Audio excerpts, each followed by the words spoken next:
Your son may not be scared of striking out. He may be scared of seeing the look on your face afterwards. Can I be honest with y'all?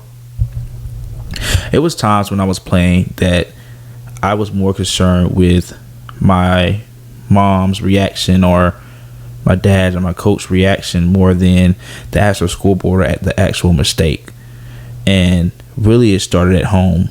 You know, your kid's perspective is everything. I was talking to one of the parents that work at my baseball facility. I trained one of their kids, and we were talking about just the foundation of when your kid is younger, you're building their perspective, and that's the foundation of what they're going to carry on as they continue to get older. So what do I mean by that? If your kid is younger, all right, let's say your kid is 6 years old. Let's say he's just now getting into baseball, 5, 6 years old, or between the ages 5 and 8, right? Those are the years where we're building their perspective on how to view strikeouts, how to view mistakes, how to view post-game conversations, and how to view us. Like, are we creating a safe space for your athlete to be able to talk to you? Because that's important. So remember this, ages 5 to 8, we're building foundation. Ages like 9 to 10 or 9 to 12, you know, we're still building the foundation. But if you didn't do the groundwork at the beginning of those first 3 years, you're going to start to see a lot of frustration later in the later years, because the game speeds up, the game gets faster, kids get stronger, kids get taller, kids get better, and your athlete has to catch up, and their perspective on the game has to shift, unless they're going to start feeling like they're falling behind. 70% of athletes quit their sport by the age 13.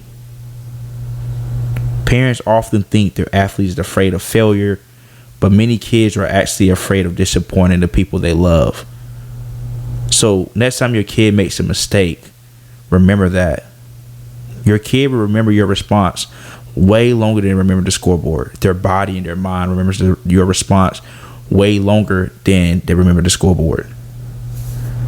How athletes start playing for approval instead of playing freely. Like, athletes start playing for your approval instead of playing freely. And I see with a lot of athletes that come into the facility, I have to break them out of that, and I have to break the parents out of that. And even when I travel across the country, I see a lot of athletes playing for approval versus playing freely. Once again, like I said in my previous episodes, that sport is something that your kid loves to do, but it isn't who they are. The more we can help our kid understand it's something that's a part of us, but it's not who we are, the better they're going to perform, and the better we learn how to communicate with them, the better they perform. And sometimes we unintentionally create pressure whenever an athlete is performing, like constant coaching after games, talking more after bad games than good ones, making every car ride about performance. Okay, so understand, I have a kid that's 7 years old, and he works out of my facility, and the parents say, hey, he had his best season ever.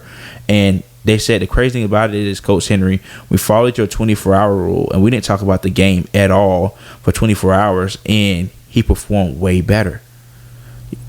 Parents, you have to remember that after a game, like, it's a storm is going through your kid's head, especially if you didn't have the best reaction, and then their perspective on themselves and the game is already negative. It's a storm going through their head. Help them be a kid. The 24-hour rule is this. It's very simple.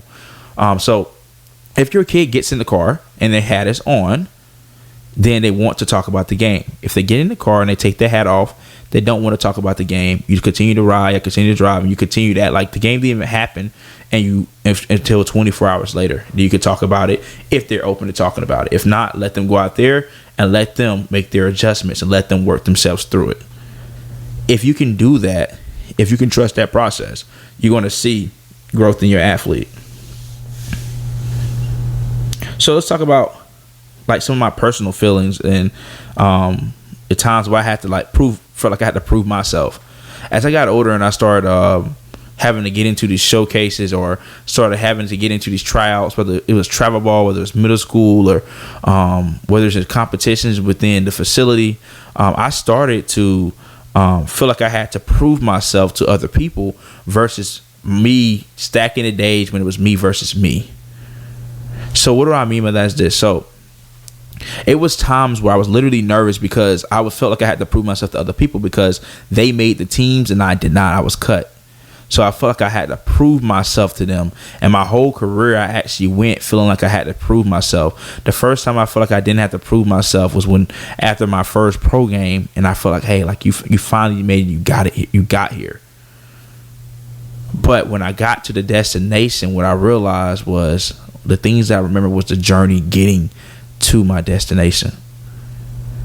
So that's huge. Don't miss that. I said the thing that I remembered was the journey getting to my destination. So as your kid gets older and they continue to go up on these levels, they're going to remember their journey. What type of journey are you creating for your athlete right now? Are you creating a journey where they remember and they're happy and they actually understand how to bounce back from mistakes? And are you putting them around people and putting them in programs where they're understanding the mental side of the sport, but also who they are and growing their mental intelligence? Or are they going to remember a negative journey? Because all that matters. So the difference between accountability and making a child feel like their value depends on how they played. Let's talk about what confident athletes actually hear from adults around them. These are 3 questions that every sports mom should ask after a game instead of how did you play?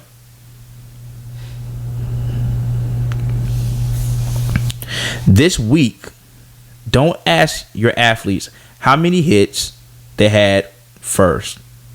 Ask them how they felt. You might learn more about them in 5 minutes than you have all season. So I need you to start looking at how your athlete felt and how they viewed themselves in different moments. Whether it's a hit, whether it's a strikeout, even after a really good game. How did you feel out there today? Okay, what did we do to feel that way? Asking those questions are extremely important because now we want to start building that routine. Okay, today we listen to this song, today we listen to music, today we vibe before we got out there on the field. We're going to do that before every game. We're going to do that after every game to reset. And you'll start generating the basics to the system to your athlete performing more consistently with confidence. But not only that, them being able to just show up even outside of the sport and outside of the field. I remember it was a time where I was literally in school and the teachers, it felt like every day, like I went to school, the teachers nitpicky with me. My mom and dad was having to be called in middle school on top of me dealing with being bullied. And it got to a point where my mom literally played He Saw the Best in Me by Marvin Sapp every morning before school. And every morning before school, my mom made me realize that God saw the best in me. No matter what anybody says, because my mom understood what I was going through. And she knows, okay, yes, I do talk a lot, but she also knows there was some internal motives from the teachers at the time that was there. They just didn't like my personality, different things like that, that she also knew too. But she wanted me to know that I am still enough and that I am still a good child. So something else you can do this week is figure out a song for your athlete that they connect to or they connect with emotionally, and you play that before every game and you play that after every game, and eventually they're going to start to connect with even more, and that's going to be something that they carry along with them. They're going to remember that song along the journey. I'm 26 years old. Middle school was years ago for me, and I still remember that. Once again, I want to leave you with this. Your kid is going to remember the journey more than the destination that they get to, whatever their goal is. This week, ask yourself, what environment I'm going to create for my athlete this week? Am I going to be the 99% of parents, or am I going to be the 1% of parents? If your athlete is struggling right now with confidence, or you are wondering, like, hey, Coach Henry, how can I connect with you directly? Shoot me a message on my Instagram saying, hey, you watch my podcast. My Instagram is Coach_Henry Adam, HENRIADAM. Shoot me a DM and we can talk.